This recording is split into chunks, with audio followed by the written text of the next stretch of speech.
Harvard বিশ্ববিদ্যালয়ের জন্য নির্ধারিত $2 বিলিয়ন বেশি ফেডারেল অনুদান স্থগিত করেছে ট্রাম্প প্রশাসন।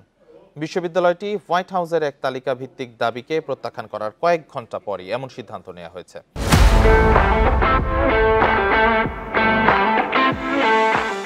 অনুদান স্থগিতের পাশাপাশি বিশ্ববিদ্যালয়টির সঙ্গে থাকা আরও $60 মিলিয়ন চুক্তিও স্থগিত করা হয়েছে।